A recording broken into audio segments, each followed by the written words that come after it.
Buen día con todos, somos del grupo D. Mi persona Andrés Macías, junto con mis compañeras Florencia Bonet, Emilia García y Nela Sáez, hemos preparado el siguiente taller de infecciones osteoarticulares. Dentro de los cuales los objetivos de este taller van a ser reconocer los signos y síntomas de una infección osteoarticular, proponer el abordaje inicial del manejo de estos pacientes, plantear diagnósticos diferenciales y estrategias de estudio y definir su conducta terapéutica.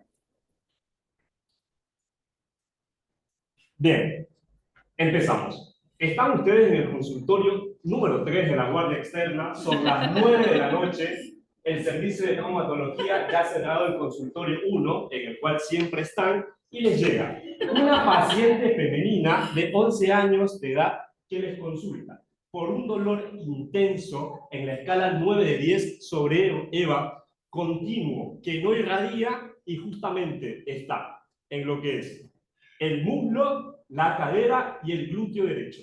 ¿Qué les gustaría saber de esta paciente? Bueno, estuvo afebril durante toda la evolución.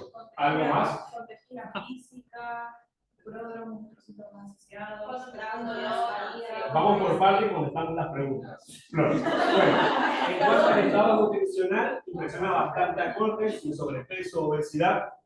¿Algo más que quisiera saber? ¿Niega un traumatismo previo a su intercurrencia? ¿Cuándo empezó el dolor? Hace 48 horas. Muy bien. ¿Cambió algo? Alzamos la mano, por favor, Mariana. No, cuando mirar el previo como tal no lo menciona. ¿Vacunas? Marcela, alzamos la mano, por favor. ¿Vacunas? Me gustaría saber. Incompleta, faltaban las de los 11 años de edad. Vicky. ¿Se tira la puerta de entrada? Puerta de entrada, herida. Sí, ahora lo vamos a saber más adelante, pero tuvo una puerta de entrada, muy bien. ¿Alguien da más? Emily. Bueno, la paciente tenía con este dolor, está en una posición antálgica, pero digamos no tiene limitación al movimiento. Afebril, no tuvo fiebre. ¿Flor? ¿El dolor siempre fue igual o fue aumentando? ¿Algún momento paró con acné? Continuo. Sin cambios en los últimos 48 horas. Tiene una posición antálgica que justamente tiene lo que es flexión sobre el muslo sobre la cadera. Bien, gracias. ¿Tomó algo para el dolor? No, no estuvo tomando ningún tipo de analgésico. ¿Y a nivel de la zona? ¿Físico o antecedente? Primero estamos con antecedentes, no nos adelantemos. ¿Sí, Valeria? No, niega picaduras de insectos. Oriana, perdón. No, de impresión. Pero bueno, estamos en una enfermedad actual, todavía no en el examen físico. ¿Qué les gustaría saber de datos en cuanto a la paciente? Mariana. No, ni antecedentes infectológicos de relevancia. Sin antecedentes de relevancia, recordemos que nadie totalmente es previamente sano, como la gente comentó, porque todos alguna vez tenido algún cuadro.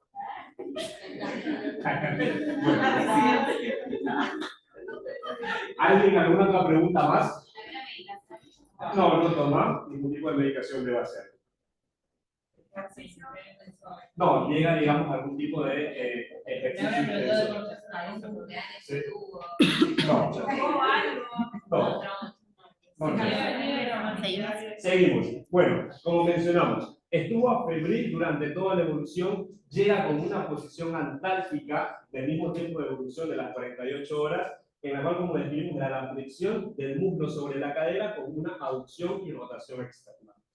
Y como muy bien Vicky preguntó, tuvimos un antecedente importante de que la paciente presentaba una lesión erosiva que fue tras una astilla de madera en la región pretibial de una semana atrás iniciado el cuadro. En cuanto a los antecedentes de nuestra paciente, personales niega antecedentes personales de relevancia, tiene menarca ausente. ¿Alguno quisiera proponer una idea por qué es importante este dato al interrogatorio de una paciente femenina de 11 años? O sea, la menarca, ¿sería de interés? Bien, Emilia, ¿quisieras decirlo más? Perfecto, dolor abdominal de tipo ginecológico. Tenemos menarca ausente, las vacunas incompletas, estaban pendientes de las vacunas de los 11 años, tiene un seguimiento particular bastante regular, el último fue hace un año, escolaridad sexto grado, deportes, acuda a gimnasia estética 3 veces por semana, pero niega, digamos, que se haya desencadenado tras este tipo de actividad física y no posee mascotas. En tanto a los antecedentes familiares, niega de relevancia, convive con su madre y con su padre. ¿Qué esperarían encontrar al examen físico en esta paciente? Laura, fiebre y taquicardia. Región signo de flebosis, edema, eritema, limitación a la movilidad. Bien. ¿Algo más que se les ocurra de pronto? La lesión en la puerta de entrada, muy bien. Adenopatías o que esté intercurriendo con un proceso, digamos, en estos momentos. Perfecto. Bien. Muy bien. Partimos en cuanto de que siempre nuestro paciente, cuando nos acercamos una valoración, digamos, general de nuestra paciente, ¿te importaría en este caso una paciente? Perfecto. ¿Está bien? Sí. ¿Alguien más que quisiera aportar algo? Bien. Es decir, como que buscando si tiene dolor a la evolución activa o pasiva de la extremidad. Ver otras articulaciones. Ver otras articulaciones. Muy bien.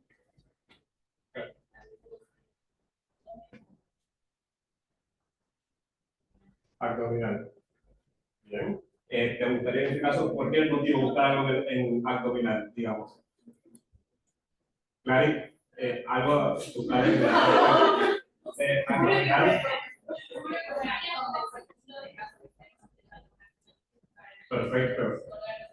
Que pueden estar afectados. Muy bien. Continuamos. Bien, en nuestra paciente, bueno, tenía un peso de 35.5 kilos, estaba con una frecuencia cardíaca de 99, una frecuencia respiratoria de 21, saturaba 99% aire ambiente, estaba febril con una temperatura de 36,5 y tenía una TA de 107,59. Lucía en buen estado general, estaba vigil, activa, conectada, normohidratada, euneica, eucárdica, el abdomen sin particularidades. Presentaba dolor con limitación en los movimientos en la cadera derecha, sin signos de flebosis, y tenía la cicatriz de la lesión erosiva pretibial ipsilateral, además que también no presentaba ningún otro tipo de signos de flebosis. Bien. La impresión diagnóstica en este momento, ¿qué les parecería ser que tuviera nuestra paciente? Bien, Flor. Sinovitis transitoria. ¿Qué te haría pensar en eso, digamos? Estaba febril, el buen estado general, la falta de signos locales. Bien. Bien. ¿Alguien propone otro tipo de diagnóstico en nuestra paciente? Sí. ¿Cuál es la frecuencia cardíaca respiratoria esperable para que haga 2021? Suena como alto ya, pero estoy pensando en el adulto, pero esto tiene 11 años, un adulto 14, esa es la frecuencia respiratoria esperable. Claro, solamente está como entre 14 y 20 la frecuencia respiratoria y la cardíaca esperamos de que esté entre, ya, cuando tengamos taquicardia hasta más de 110 exactamente. Sí, 70 a 100 de cardíaca y 14 a 22, 24. Claro, y recordemos que también estaba con dolor, pues... Como que quizás es normal que más periodo 80, pero el dolor es muy complicado, sin que realmente taquicardia es muy mal. Sí. Bien. Antiséptica. Bien. ¿Qué estaría pensar en una antiséptica? Puerta de entrada previa. El dolor y algo que tendrías en contra para la antiséptica que podría ser. Febril. Bien. Entonces tenemos sinovitis transitoria, antiséptica, algún otro tipo de entidad que podamos estar pensando. Osteomelitis, ¿no? Bien. Tenemos bastante hincapié en lo que más que son infeccioso articular. ¿Algún otro tipo de patología que se nos aleje un poco sobre estos sistemas? ¿Sí? ¿Perdón? en adolescentes. ¿Y qué estaría perfecto? La paciente está con un peso que no está, digamos, con sobrepeso o obesidad. Bien. ¿Algo más que nos podría hacer pensar en esta paciente?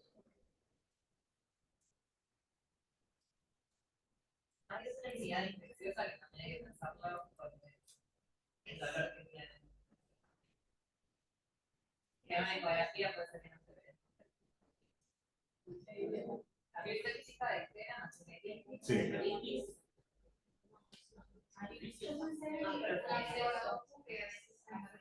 Acceso de soda. Sí. Acceso Eso de soda, perfecto. Sí, también antes de llegar a la acceso. Sí. Miocitis, sí. también.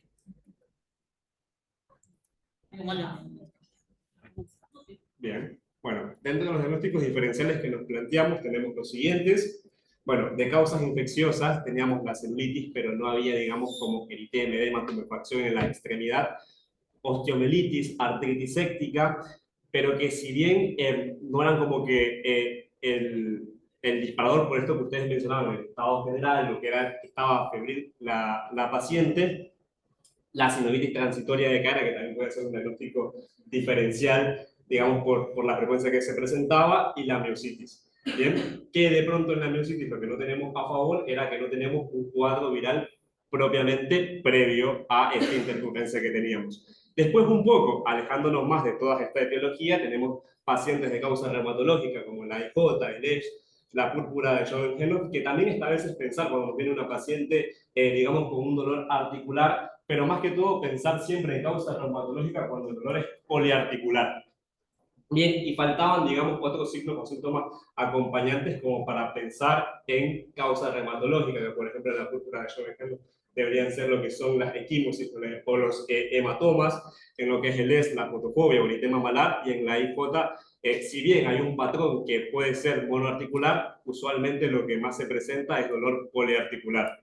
Bien, después también siempre tener en cuenta de que dentro de los diagnósticos diferenciales, aparte de lo que puede ser más común o más frecuente, de pronto lo que es lo más grave, de lo que podrían ser causas oncológicas o vascular, la trombofibritis, dentro de las cuales están las neoplasias, pero no, digamos, tenía signos de tumefacción, eritema o calor en algún tipo de extremidad, y tampoco presentaba lo que eran signos o síntomas constitucionales en esta paciente, y el inicio agudo que nos alejaban un poco más de un cuadro neoplásico. Y muy bien también tenerlo en presente dentro de las causas traumatológicas, un traumatismo previo que sea el desencadenante del dolor y la limitación de la paciente. Si hubiese sido en el lado derecho, también Bien, entonces, están en la guardia, les llegó esta paciente con este dolor febril, con bastante limitación en este momento. ¿Qué conductas tomarían por guardia? Ecografía, interconsulta con traumatología, tenemos a ver que propone Anto. Un laboratorio, ¿qué pedirían en el laboratorio? Entonces, hemograma, química, reactantes de fase aguda, ¿qué reactantes pedirían? Bien. La broca no sale por guardia, entonces, ¿qué harían? Bien, y mandarían a centrifugar de pronto y para que entre el día. Bien. Algo más que harían, tenemos entonces laboratorio, interconsulta con traumatología, ecografía, química, reactantes de fase. Y algo más, anticipar Muy bien. y la clínica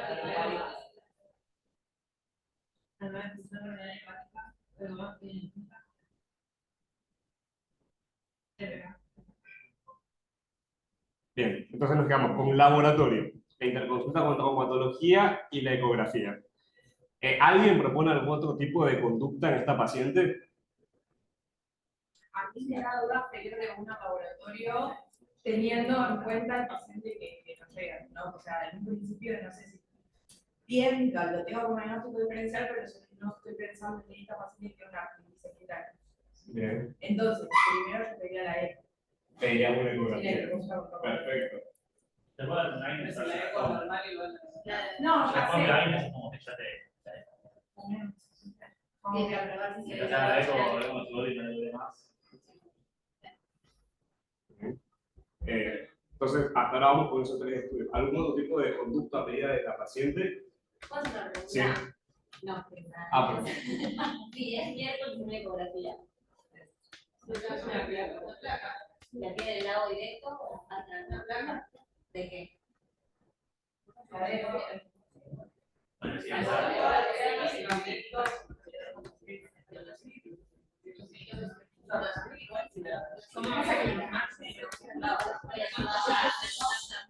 no hay ecografía de guardia. No hay ecografía de guardia, como dicen, cuando se te un lado, sí que esperó la ecografía. ¿Le harían algo más? La placa. Una radiografía. bien. O sea, es más específico, pero si tiene algo. ¿Para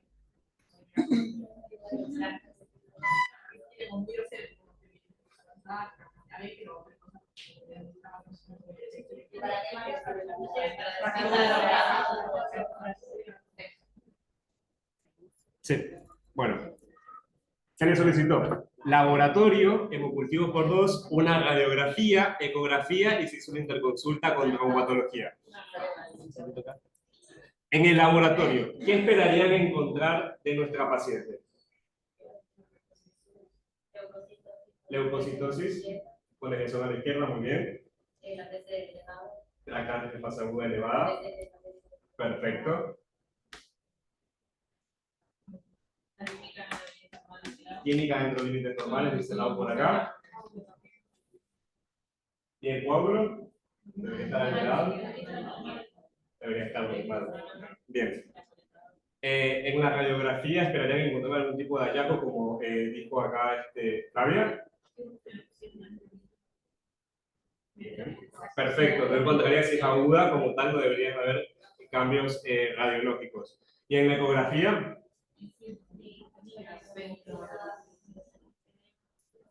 Edema, bien. ¿Y algo más que podamos encontrar en el fondo, tal No vez? sé cómo escribirlo bien, pero a veces. Un aumento. Contenido de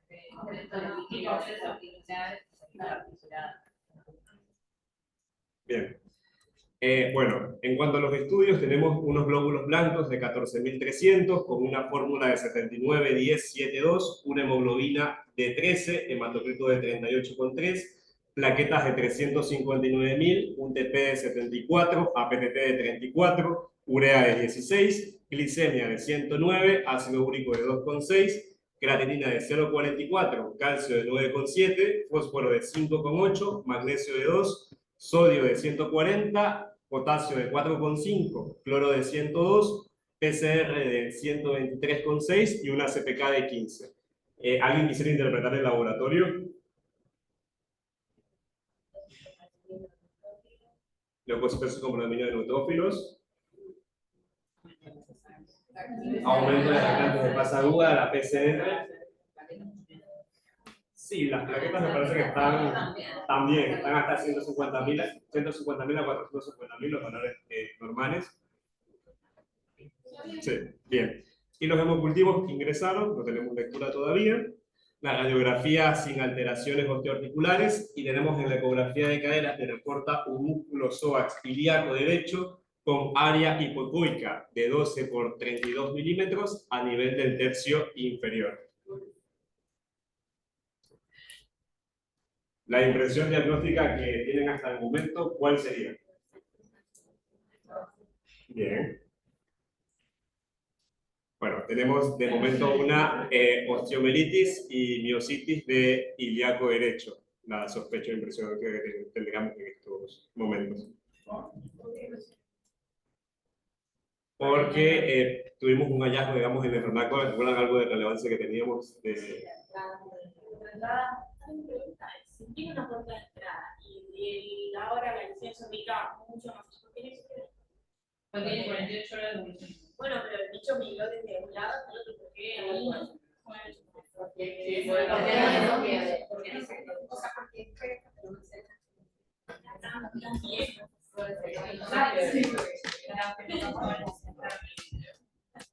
y hace la batería. La realidad es que lo más probable es que con la PCR de 123 que le borra el cáncer de fase aguda es que algo de fiebre tenga, pero como dice agua, capaz, cuentan. Lo que pasa mucho con los, esta tiene 11 años, pasa mucho con los adolescentes, que la alerta y la precaución en cuanto a la percepción de enfermedad es mucho más lenta que los nenes más chiquititos. Un bebé de 1 año con dolor lo van a traer al toque, al adolescente por ahí tarda 48 horas, a veces tarda mucho más. Como que el promedio de días de internación en pacientes infectados por el págino en adolescentes es unos 5 días, y son los pacientes que muchas veces llegan directo para la terapia. O sea, tenemos mucha más frecuencia de paciente grave cuando llegan adolescentes que cuando llegan nenes más chiquitos. Y quizás tiene que ver con que uno no consulta tan rápido. O los chicos no lo cuentan, sobre todo cuando se mandaron una macana antes, pero son esperables. O cuando no quieren faltar al cumple, fiesta, evento del amigo, no cuentan lo que les pasa, y cuando lo cuentan, los padres suelen tardar más en consultar que con un nene más chiquitito. Quizás no se den cuenta que tenía fiebre. Es raro que con un 123 de PCR no haya tenido fiebre en algún momento. Es como el correlato de laboratorio de lo que pasa en la inflamación.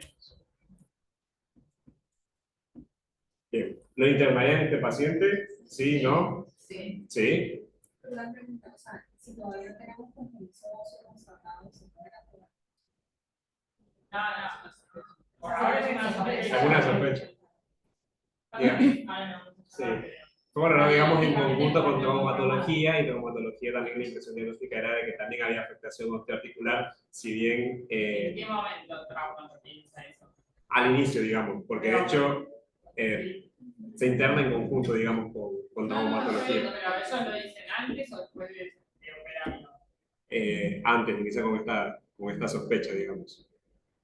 Ahora estamos en sospecha, no en diagnóstico. Claro. Bien, entonces, se interna, ¿iniciarían tratamiento con esta paciente?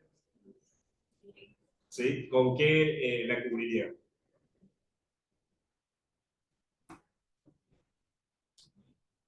Está descrito por consecuencia de enfermedad hay que cubrir el SAMR y en los virus de clindamicina, por ejemplo, para resistencia a clindamicina, o van a bien para pensar en medicina. Bien. Muy bien. Bien. ¿Y alguna otra medida aparte del antibiótico? Recuerden que el manejo de la paciente. ¿Algo más le añadirían? Analgesia, muy bien. La paciente se interna en una sala de clínica, se inicia tratamiento antibiótico con vancomicina, 60 miligramos kilo día, y también inicia con tratamiento para el dolor, con morfina e ibuprofeno. Bueno, muy bien. Entonces, a partir de ahora, la idea es hablar un poco de lo que es la definición, etiología y fisiopatología de las infecciones osteoarticulares. Tenemos por un lado la artritis séptica, que es la infección cuando compromete la articulación, la osteomielitis, que es el compromiso óseo de la cortical y medular. En cuanto a la osteomielitis, suele darse generalmente en huesos largos, como el fémur, el húmero y demás. Y obviamente pueden estar ambas entidades combinadas, que serían las osteoartritis, cuando hay compromiso de ambas. En cuanto a los gérmenes y en cuanto un poco a la etiología, bueno, primero la etiología. En cuanto a la epidemiología, el 50% ocurre en menores de 5 años. También está relacionado un poco en cuanto a la etiología y los gérmenes que más frecuentemente nos afectan. Se debió que hay una mayor incidencia de los varones y un porcentaje del 30% aproximadamente tiene un antecedente traumático que está relacionado con este evento. La causa o el origen generalmente es por vía hematógena. Esta es la forma de transmisión más frecuente. Quizás haya una puerta de entrada que genera una bacteriemia que para ambas entidades termina generando la artritis séptica o la osteomielitis. Y bueno, se dio que en países desarrollados esta incidencia en los países desarrollados tenemos una estadística. En cuanto a la ¿qué? Para sorpresa. En cuanto a la etiología, los gérmenes más frecuentes que afectan, que generan estas patologías son el Staphylococcus, el Streptopiógenes y la Klebsiella también. En cuanto a la Klebsiella, Suele verse quizás más en menores de 3 años porque es un poco bacilogramo negativo que coloniza y son portadores muchas veces de faringe y por medio de esa vía a veces van a tener una infección de vías aéreas superiores, entonces terminan generando un poco a nivel óseo o a nivel articular. Y ahí por edades, quizás las que podemos pensar, pero el escáfilo aureus por lejos es el germen más frecuente de este cuidado. Siguiente. También parte de esto lo podemos asociar a distintas comorbilidades. Igual como concepto, suelen ser pacientes que no tienen antecedentes de relevancia, son pacientes que llamamos previamente sanos. De todas maneras, sí podemos pensar que si tuvieran, no sé, una infección respiratoria superior, como dije, que la va a tomar un poco más de relevancia, o la podemos pensar en pacientes con trepanocitosis, por ejemplo, la salmonela a veces puede generar osteomielitis. Y bueno, también tenemos que tener en cuenta si son pacientes que son diabéticos, si se han sometido a hemodiálisis, en pacientes prematuros. Ahí tienen un poco como qué términos podemos asociar o pensar si según la comorbilidad del paciente. Pero como concepto suelen ser pacientes previamente sanos. Y la siguiente, en cuanto a la fisiopatología, hicimos este cuadrito como comparativo. Sí, sí. Cuando plantearon los neos, una etiología que no hay que olvidarse de pensar es sífilis. Yo voy a buscar una artritis en un neonato que va a ser cualquier sepsis neonatal entre bacterias y estáfilos, sobre todo estáfilos y jugos vasculares, procedimientos y demás. En general estoy hablando de un neonato no tan sanito, la mayoría de esos están internados o debutan con un cuadro de sepsis, porque el neo no es que va a ser la bacteriemia transitoria y después va a impactar y después va a formar el pus, en general se pone séptico y yo encuentro, además de los hemoglobos positivos, el foco clínico. Pero el que viene de la casa con dolor articular, con refacción y demás, a lo mejor lo que tiene es una periostitis y además puede venir con fracturas patológicas por la periostitis sifilítica. Entonces el secundarismo sifilítico es una cosa a tener en cuenta. Si además tiene descamación, anterior y se como parches. También son habitadas. Entonces, siempre es neo pensar en esa posibilidad. Bien. Bueno, y entonces en cuanto a la fisiopatología de estas dos entidades, como ya dije, en cuanto a ambas, la vía de transmisión más frecuente es la vía hematógena que viene de la bacteriemia, ¿no? También puede ser por una inoculación directa, pero es más infrecuente, fracturas, como heridas penetrantes directas, las mordeduras también están incluidas. En lo que es la artritis séptica, generalmente los gérmenes asientan en la sinovial, generan una liberación de citoquinas y eso genera el compromiso articular que después se va a manifestar en la clínica. Y sobre todo en estas articulaciones como hombro-cadera suelen generar mucho aumento de la presión interarticular en esos lugares. Se va destruyendo todo lo que es la matriz, el cartílago y demás, y bueno, terminan generando limitación a la movilidad. En cuanto a la osteomielitis, suelen invadir las metástasis de los huesos largos, están muy vascularizadas, por eso generalmente afectan estos sitios, se asientan ahí por el flujo sanguíneo lento y empiezan a obstruir los vasos, las colonias de gérmenes. Pueden invadir la médula ósea y en menores de 18 meses a veces generan unas infecciones articulares porque existen los vasos transepifisarios que después involucionan a partir de los 18 meses. Entonces pueden generar, es como un poco más frecuente que se vea la osteoartritis en estos pacientes. Y en pacientes más grandes también se puede ver cuando las metástasis son intracapsulares o interarticulares, como es en el caso de la articulación de la cadera, en el caso de los y se pueden complicar con esto. Bueno, después hablamos de la clínica de los pacientes. Primero los tenemos que dividir según el tiempo de evolución en agudas cuando son la clínica menos de 14 días, subagudas a partir de 14 días, y después crónica varía según la bibliografía, a veces dice que es a partir del mes, en otra bibliografía dice que es a partir de los 3 meses. Bueno, En cuanto a la clínica, vamos a diferenciar dos grandes grupos, la artritis séptica por un lado, la osteomielitis por el otro. Tenemos mucha clínica que es compartida, pero hay algunas cosas que son específicas de cada uno. En cuanto a la artritis séptica, tenemos en cuenta que siempre, generalmente es oligoarticular, monoarticular, compromete principalmente lo que son las articulaciones de los miembros inferiores, como rodilla, tobillo, caderas, aunque también puede comprometer articulaciones como por ejemplo los hombros. Lo que vamos a ver es que los pacientes tienen un dolor intenso en el sitio de la articulación, pueden o no tener fiebre, y aparte van a tener una limitación dolorosa de los movimientos articulares. Cuando hay compromiso de las partes blandas adyacentes, lo que se ve es signos de flebosis asociados, como calor, edema, tumefacción en el sitio, pero cuando hablamos más que nada de articulaciones más profundas, como puede ser la cadera o los hombros, estos signos de flebosis no suelen aparecer y nos tenemos que guiar a la sospecha clínica más que nada por el dolor que siente el paciente, que está bien localizado en el sitio de la articulación. Aparte, estos pacientes generalmente adquieren una posición antálgica, por ejemplo, como teníamos en este paciente, que como hay mucha presión intraarticular, lo que se hace es tratar de descomprimir la articulación. Generalmente tienen una postura en flexión, abducción y rotación externa de la articulación. Gracias.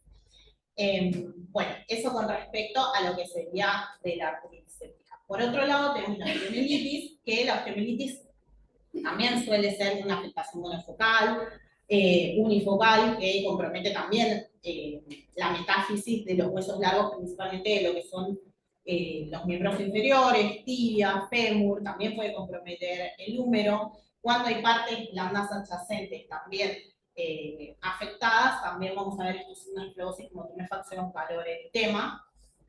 Y no siempre es unifocal, hay ciertos casos en los que puede ser afectación multifocal, como por ejemplo en los recién nacidos o en los pacientes más inmunodeprimidos. Con respecto a la clínica de estos pacientes, van a tener una clínica un poco más insidiosa de lo que es la artritis séptica, con un dolor que es localizado. Los pacientes refieren que les duele en tal punto específico, a diferencia de lo que sería la artritis séptica. En una y en otra patología van a tener rechazo al caminar, pueden tener cojera, cuando es más artritis séptica, esta limitación en los movimientos articulares. Después en los pacientes más chiquititos, en los recién nacidos o en lactantes, la clínica suele ser un poco más inespecífica, pueden tener pseudoparálisis, rechazo para gatear, rechazo en la alimentación, son pacientes que muchas veces están muy irritables, que pueden hasta terminar sépticos. Bueno, eso en cuanto a la clínica. Después, en cuanto al diagnóstico, como estuvimos hablando, es muy importante tener inicialmente una sospecha clínica, con un examen, con una anamnesis bien dirigida, un examen físico exhaustivo, y posteriormente nos podemos apoyar también en lo que son las pruebas complementarias. Dentro de las pruebas complementarias tenemos varias. En cuanto al laboratorio, como estuvimos hablando, lo más importante es hacer un hemograma y también parámetros de inflamación aguda. En el hemograma podemos ver la presencia de leucocitosis con desviación a la izquierda, que es lo más esperable, pero también hay ciertos casos en los que no hay leucocitosis. Por ejemplo, se vio que en infecciones por Staphylococcus aureus pueden no generar leucocitosis, y lo que más altera es los parámetros de inflamación aguda, como por ejemplo la PCR. Después, también si tenemos pacientes que pueden estar con leucopenia, que obviamente es un factor de mal pronóstico. Entonces, nos ayuda un poco el hemograma, pero no es específico. Por otro lado, tenemos lo que son los parámetros de inflamación aguda. Los más utilizados son la electrosegmentación y la PCR. Se vio que la procalcitonina no es como no tiene un gran beneficio comparado con lo que es el vitro y PCR, por eso es que no se pide mucho. Lo que podemos hacer es comparar tanto la electrosegmentación como la PCR. La PCR tiene una elevación mucho más rápida, se eleva entre las primeras 8 a 12 horas de lo que es el cuadro infeccioso, y suele descender también más rápidamente, más o menos a los 5 a 7 días ya desciende con un tratamiento médico efectivo, antibiótico.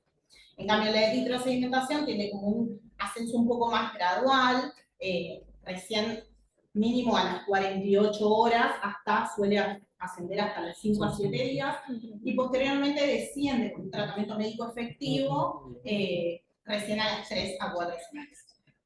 Por otro lado, tenemos que hacer todo lo que son las imágenes complementarias, que las más utilizadas son radiografía y ecografía, son métodos fáciles, sencillos, de bajo costo, que no le generan mucha invasión al paciente, son los más utilizados en un principio, pero también podemos usar resonancia, tomografía, mamografía, que ahora lo vamos a ver un poquito más.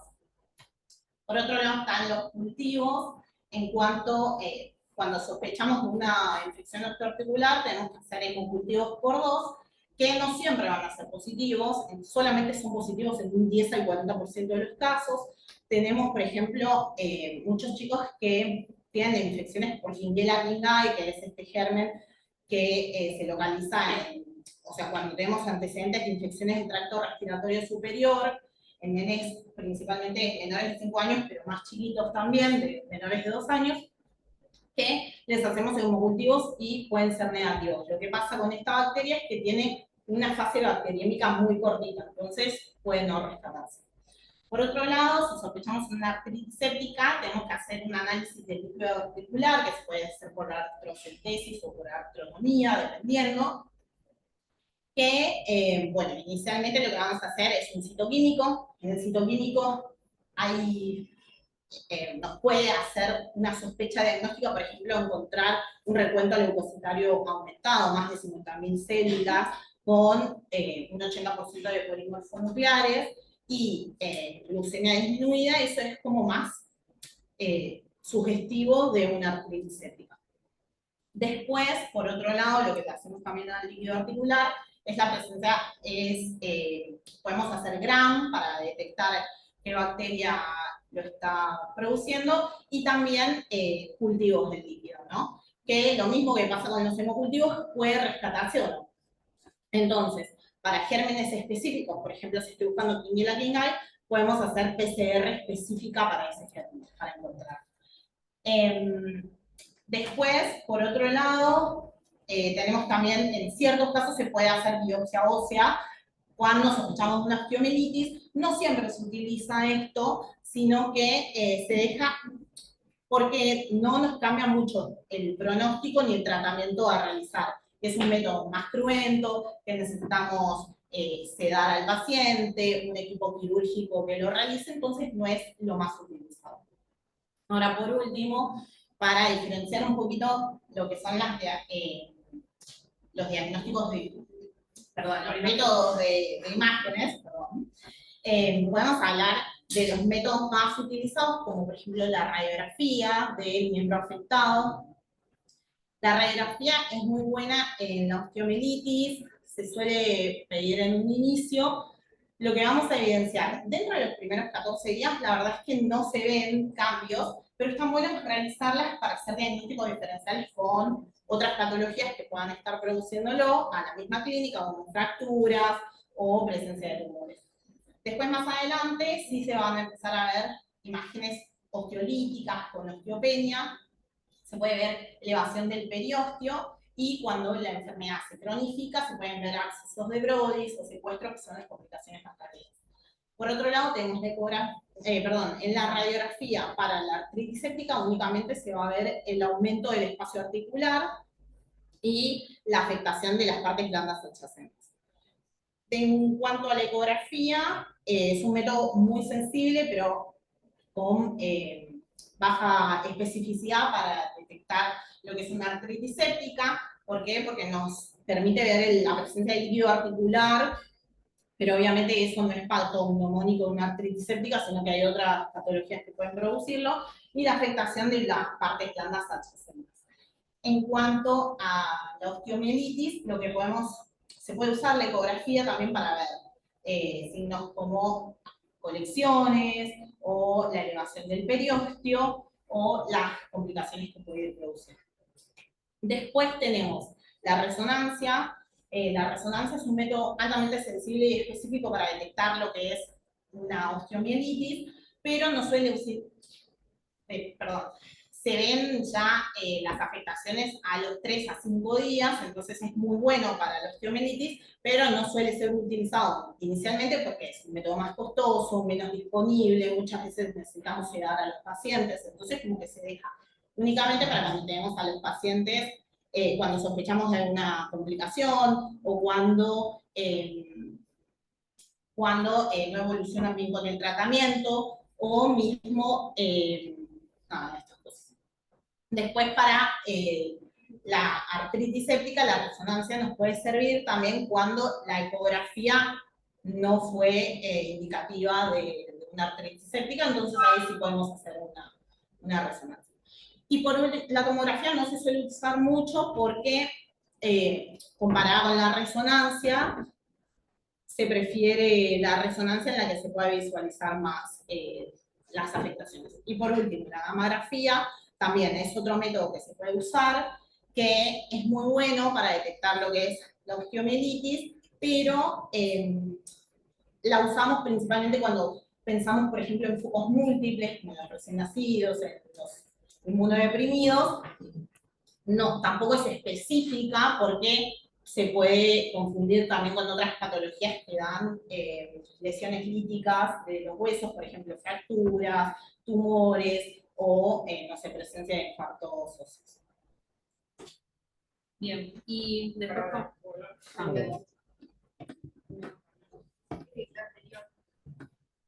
Ahí cuando estábamos hablando del tema de la biopsia y la anatomía patológica, siempre a la osteomielitis le vamos a pedir una biopsia, porque eso nos va a ayudar a diferenciar si es una osteomielitis aguda o crónica. En el caso de que sea aguda, como hay una reacción inflamatoria, primero van a llegar los plasmocitos, así que lo va a informar. En el caso de que sea crónica, generalmente dice ¿sí? Y hay otra patología que es muy frecuente en nuestro medio, pero a veces no tenemos en cuenta, que la tuberculosis. que como es la anatomía patológica. No, tiene que tener bacilos. Ya, Que se ve como la debería ser purulento con bacilos y con granulomas.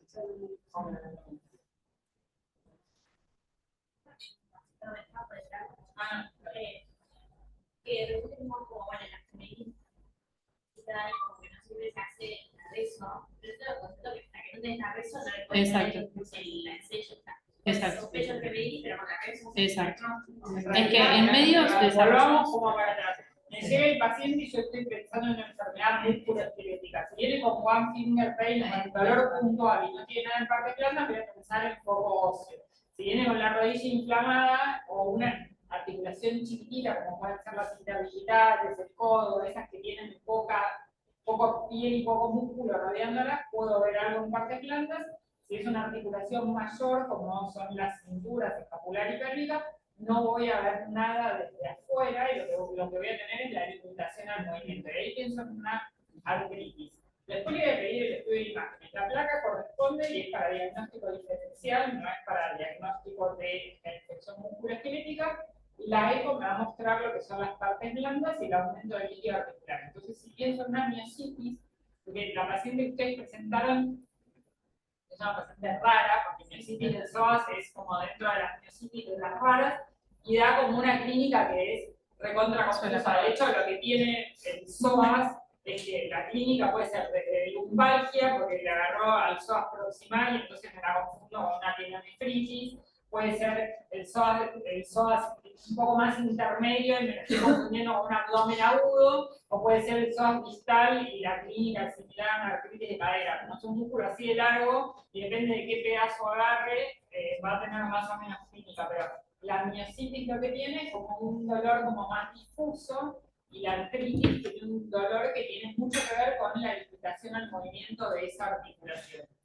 Si yo estoy, después de eso, según mi sospecha diagnóstica, que la eco me va a mostrar más las partes blandas, lo que yo voy a hacer es, si la eco es patológica, ya avanzo. Si la eco es normal, voy a buscar un estudio un poco más profundo, como puede ser el atomo, que se pide en abdomen, para ver apendicitis, plastrón, o absceso del psoas, o absceso renal, o le voy a pedir una rezo, que es el mejor estudio para musculoesqueléticas.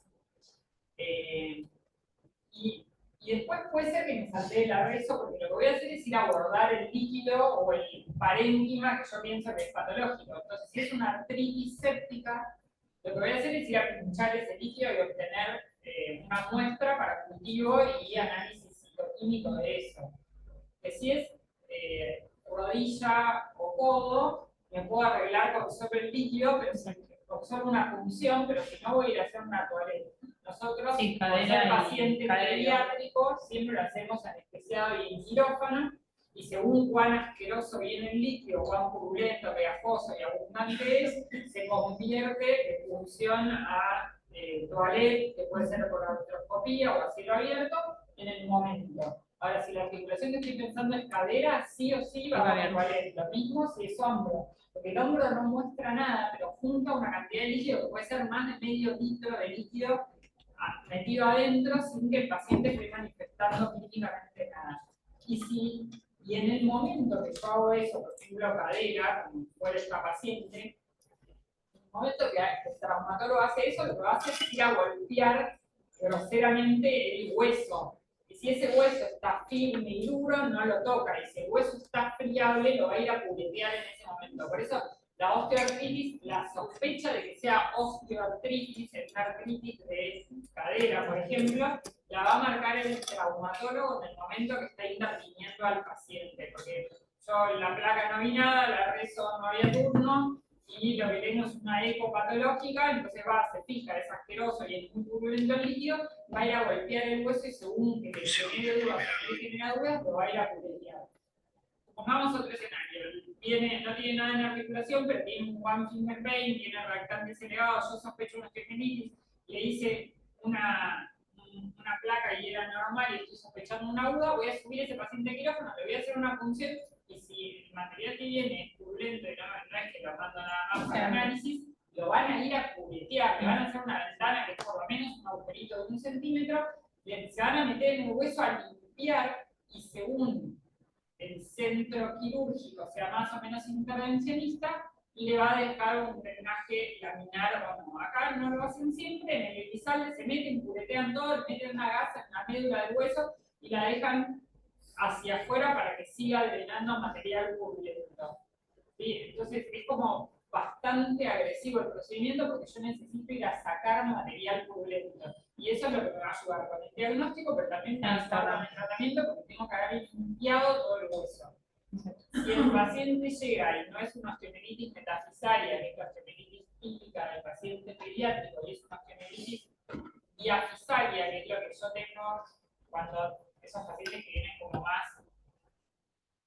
más avanzados en su evolución, y lo que tuvo fue celulitis, miositis, y después le afectó el hueso y está afectando más que solo el fragmentito de la metáfisis, ese paciente va a un curetaje que es grosero, que necesita más de una intervención y que se asocia muy probablemente a fracturas patológicas, a necesitar más de una intervención y la cantidad de pus que se junta en ese hueso es enorme. Y es otro escenario, otro pronóstico, o sea, se va a complicar seguro. ¿Sí? Esta paciente tiene un poco de artritis, un poco de miositis, un poco de osteomelitis, entonces embarran un poco lo que es la estructura esquemática del diagnóstico clínico. Hay otros pacientes que se presentan más fáciles. Igual es verdad que los cuadros clínicos se superponen. Uno piensa en infección musculoesquelética, los bichos son más o menos los mismos y después va a partir de ahí Y en la clínica cuán súper claro. agresivo es. Y pasan los estudios de imágenes. La gamografía tiene muchas ventajas, tiene muchas desventajas también. El neo no se pide nunca, porque hipercapta en todos los huesos. Por más que el neo vaya a impactar en todos lados, como tiene un tejido metabólicamente muy activo, me da patológica en todos los huesitos y no saben qué es. De hecho, tenemos como bastante dificultad, o un poco lo charlamos con el especialista en centello, a quién se lo pedimos cuando los nenes son más chiquitos, 2, 3 años, muchas veces no le quieren hacer por el riesgo de sobrediagnosticar. Sí, está buenísimo cuando estamos buscando osteomelitis múltiples, tanto para estáfilo como puede ser para botonera, que habrán visto varias osteomelitis. El rédito es menor cuando estamos hablando de tuberculosis, entonces cuando buscamos osteomelitis por vertebral, La biopsia es mejor. la gammagrafía, no, la rezo, porque a Ah, veces sí. no se va a intervenir una vértebra, pero la gammagrafía puede tener falsos negativos en tuberculosis porque los macrófagos no despercantan de la misma manera. Sí me sirve cuando hay necrosis ósea, entonces a veces me sirven verdes o a veces uno lo que ve es todo el hueso inflamado y un área de no captación y es el área de necrosis con la inflamación peri. Y la otra es que existen más de un tipo de gammagrafía, la que nosotros tenemos con tecnesio, pero existe una gammagrafía que es un poco más específica, que es la que está con leucocitos marcados, que no se hace acá, pero que a veces la pedimos afuera. Sobre todo post procedimiento, porque la gammagrafía va a ir a captar en cualquier tejido que yo fui a tocar. Entonces, si le biopsié el hueso, ya sé que de ahí en más esa gammagrafía me va a venir alterada en esa zona. Hasta glóbulos rojos marcados llegamos. Bien, y bueno, para seguir lo que decía Lau del tratamiento, tenemos que tener en cuenta que estos pacientes se tienen que hospitalizar, más que nada para el manejo del dolor, el tratamiento antibiótico precoz, que es lo que va a determinar las comorbilidades o no del paciente, y drenaje y, digamos, aspirado, tratamiento quirúrgico del sitio involucrado. Hay que discernir un poco entre artritis séptica y osteomielitis. Las guías en general lo dividen a veces. En la artritis séptica lo más importante y lo primordial es el drenaje precoz de la articulación, junto con el tratamiento endovenoso también lo antes posible, completando al menos 2 o 3 semanas de tratamiento total de antibiótico. Ahora vemos cuando rotamos a y demás. Y en el caso de las articulaciones como la cadera y el hombro, como decía Lau, juntan demasiado líquido, quizás la clínica no es tan compatible con eso, pero justamente para eliminar el foco tenemos que drenarlos. Y siempre va con toma de material. Y en el caso de la osteomielitis, el principal tratamiento es la antibioticoterapia endovenosa precoz, y también lo vamos a hacer el drenaje con el aspirado más que nada para cultivo y rescate microbiológico, pero no es algo que sí o sí tiene que suceder tan rápido como en la artritis séptica. Nos da un poquito más de tiempo. Salvo los casos como donde vemos ya signos radiológicos, ahí ya estamos más tarde y ahí tenemos que hacer un curetaje un poquito más amplio. Y el drenaje en la osteomielitis lo vamos a dejar para la osteomielitis crónica, cuando tenemos fracturas patológicas, en la necrosis ósea, en nenes más pequeños y en los abscesos subperiósticos o cuando comprometemos la placa de crecimiento, el cartílago de crecimiento. Y a todos le damos tratamiento analgésico porque van a estar en grito de dolor o por lo menos alguna movilidad involucrada va a tener. Ahora, en cuanto al tratamiento antes eso. No, dale. Adelante. Ese es el algoritmo que ya vemos así, el libro Juan, creo que todos lo conocemos, pero es una de las posibilidades. Resume un poco cómo es el manejo de la osteomielitis y la artritis séptica con el hemograma, los hemocultivos, las imágenes, obviamente la optimización para tratamiento endovenoso rápido. En el caso del libro de Juan se basa en las guías argentinas, que postdata son del 2012, así que hay como que tener eso en cuenta.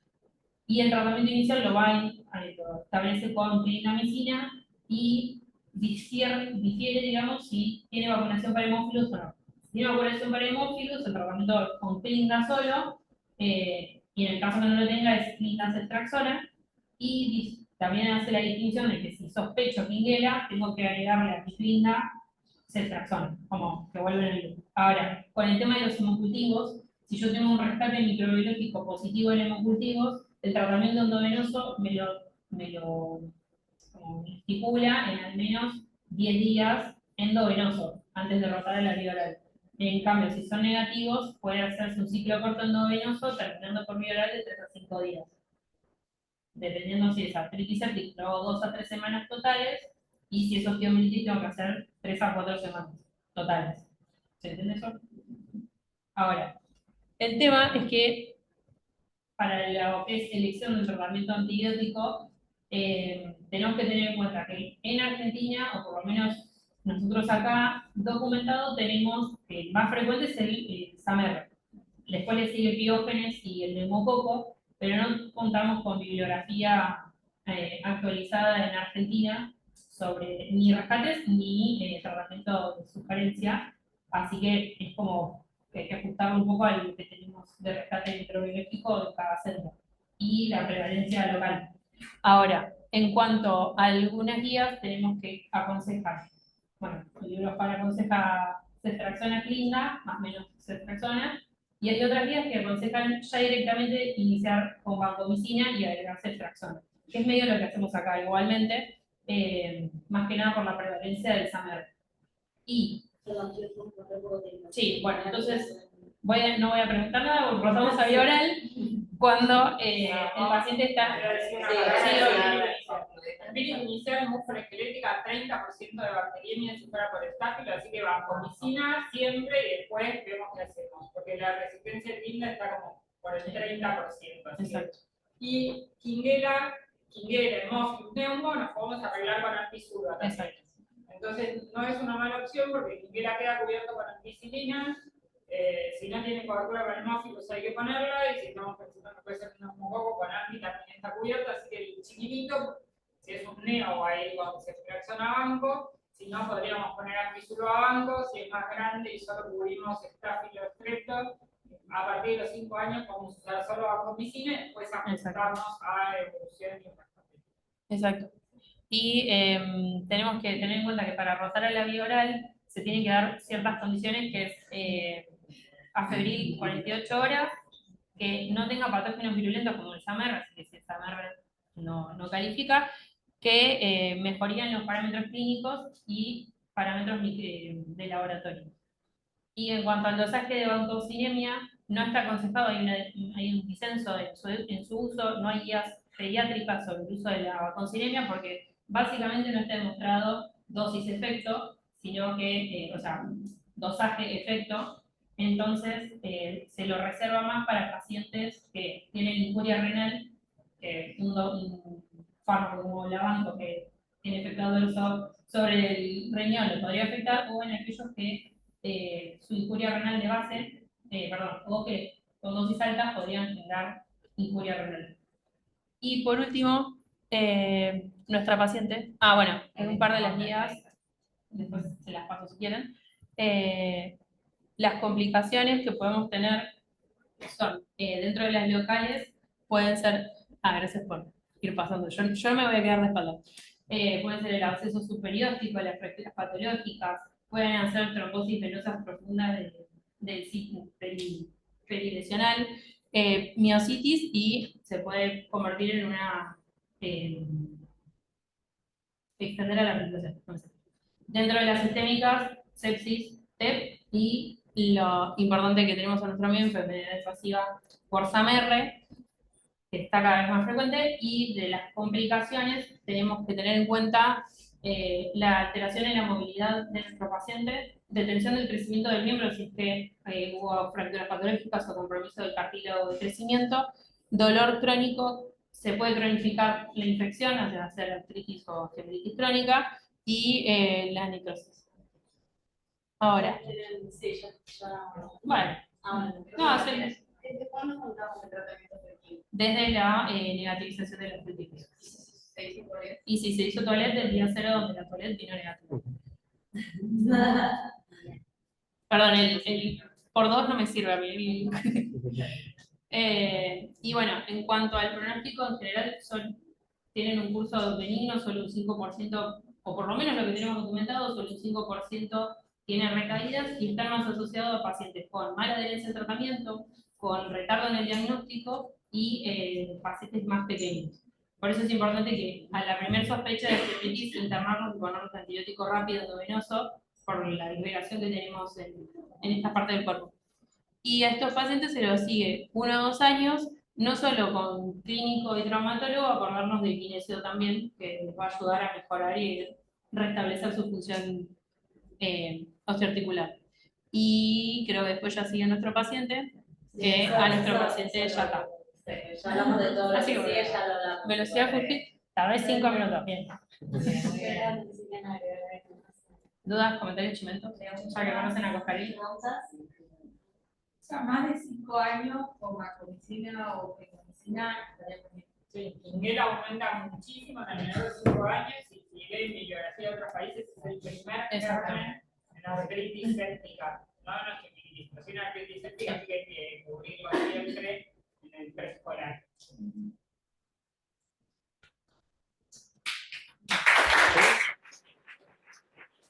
Me ha mucho la respuesta. Ah, La respuesta. no.